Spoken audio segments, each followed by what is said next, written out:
80s, man. Tell you what. Different time.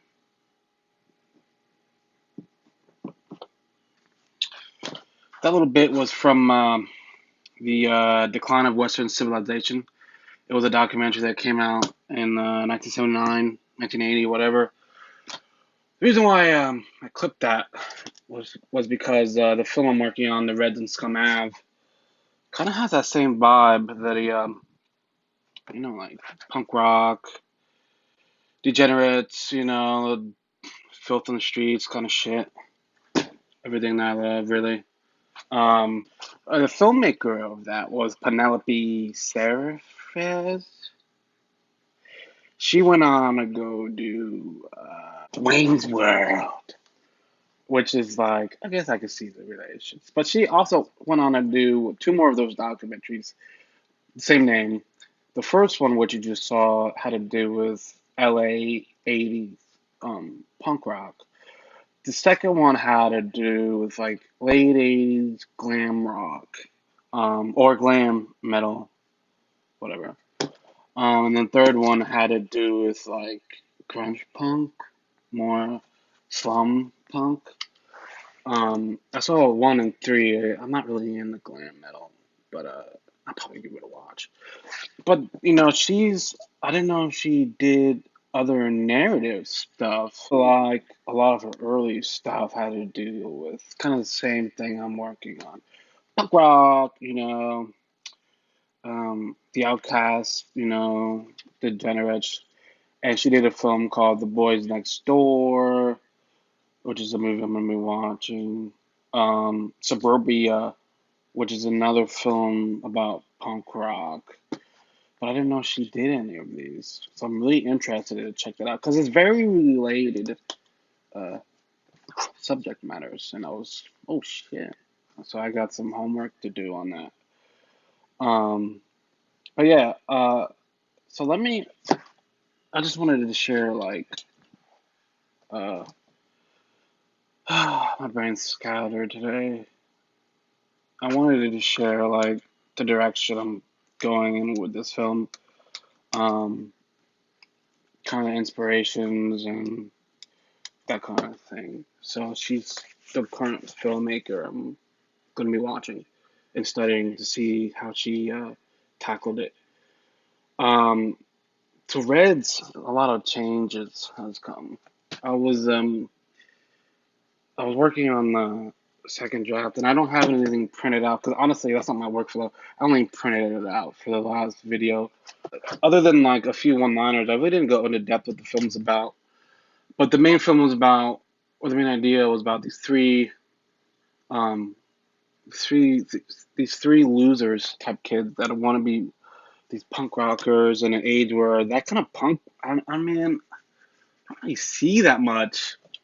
Um, Maybe not where I live, but it's not really like, it's more underground, I think, that kind of punk. But they try to be like, they want to be in a band, a three-piece band, But I was struggling because all three of these characters were equal protagonists. Um, I don't know, I was just struggling to deal with that.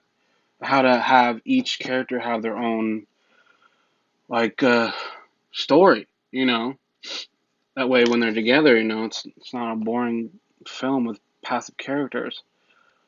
Um, but I came up with an idea to just have it about one character, and his name is Red, and he's a mixed kid, And then so I cut the other two, and it's kind of interesting. After I cut the other two characters, the supporting characters kind of just popped up, but they filled the roles of the other two, but as supporting characters. And it was kind of interesting how quickly that happened. Instead of like three black kids, a film about three black kids, it's about Red wanting to have a three-piece band, and his half brother who has a different mom. I think right now it's a different mom. I have half brothers. Um, he's an older brother, and he fills in as a drummer, and then he has a best friend who's this dope ass like Latina chick who fills in as the bassist.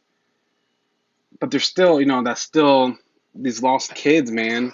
You know, I like these I like stories about people who are lost, have nowhere to go, you know, and that's the kind of like corner of, I guess, cinema that I want to come out of, or at least get my start in, cinematically about these kind of kids, like the infringed, the losers, the scoundrels, Um, I think because mostly, I grew up in like middle class suburbia, you know what I mean? I had pretty much had a nice house. Oh, my mom was a cunt, but that's a different story. So like, I don't know. When I watch movies, I'm really drawn to those kind of characters who didn't have that kind of security, or they did and they kind of threw it out, and now they're on the streets or living a weird life, or you know, I love that kind of shit. Like, yeah, that's the kind of storytelling that I'm kind of just really into right now.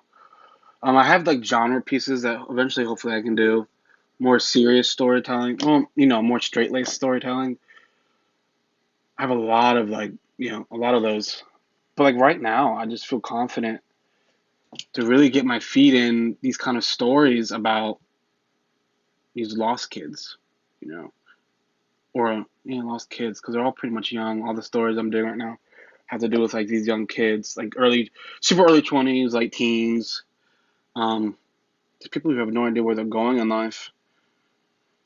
I don't like stories right now about like perfect people and so boring. It's just so boring. But yeah, that's what's going on right now, and that's the kind of I'm trying to morph this film into that. And I don't. I think I'm gonna nix the idea of doing it, writing out like a 40-minute thing. Um, I'm not sure because now it's morphing into another thing. I think I'm just gonna stick to like 20 pages max. Um, because now it's mostly about this one kid, you know, and I want to keep the story simple right now. There's a I'm like rambling on. I had a little thing written out. Honestly, I wasn't even gonna make a video today, but um, at some point, like these videos will be more coherent and structured.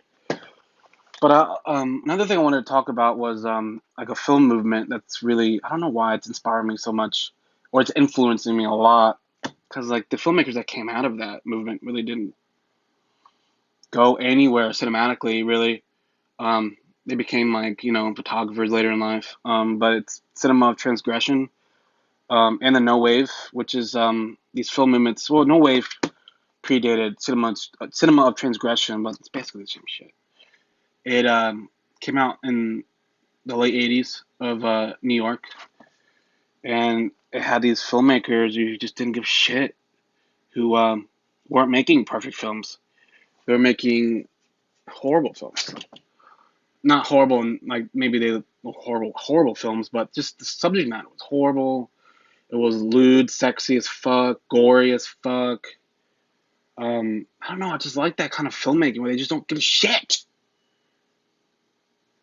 Cause I know a lot of filmmakers, man, that just so focus on like these perfect scripts with these perfect story arcs, you know, and they don't allow themselves that be raw or rough around the edges. Because I think there's beauty when things are rough a bit, you know. I just hate like these. I'm not saying they're bad. I'm not trying to be like a hipster or anything like that. Those really good stories. I'm sure they're good stories, but I don't know. I just find them boring, man. Especially when you're starting out as a filmmaker or a storyteller. You know, stop being so focused on like perfection and just do something wrong, crazy. That's my motto. Wrong, crazy, or weird. From there, you develop like your paths. The kind of films you other stories want to make, like Penelope. Like she did these punk rock stuff. You know, these documentaries about like punk rock. Then she did Wayne's World. She did Little Rascals, for crying out loud. Little Rascals. How does she go from punk rock underbelly of LA, the Little Rascals. You know, I mean that's her thing. Whatever, she's dope, but that's just weird. I kind of like, I guess you gotta get a paycheck at some point. You gotta get paid. But no, she's dope. But she started, and then maybe who knows? Maybe she wanted to do Little Rascals. Whatever. But that's what I'm saying. It's like I'm all about. That's what I want to do, and that's what the Reds of Scum Ave is about.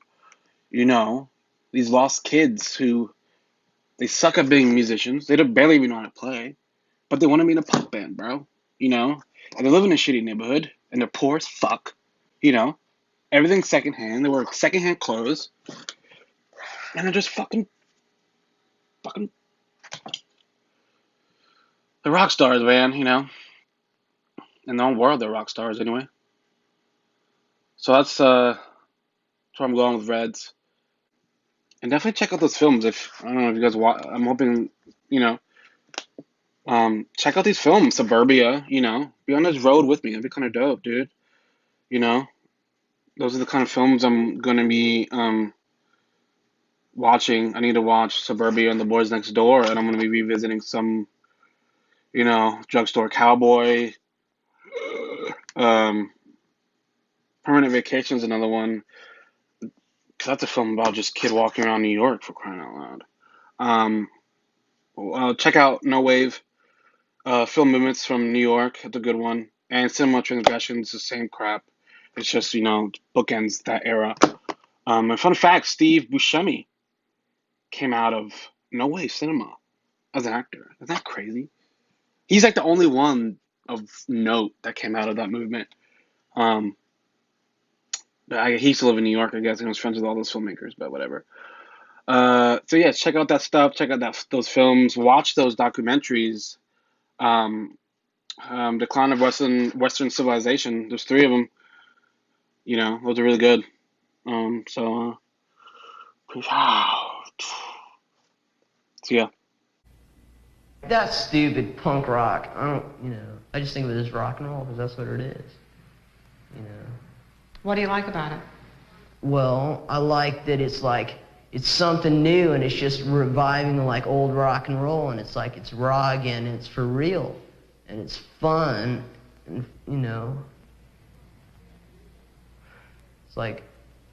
it's not bullshit. There's no rock stars now.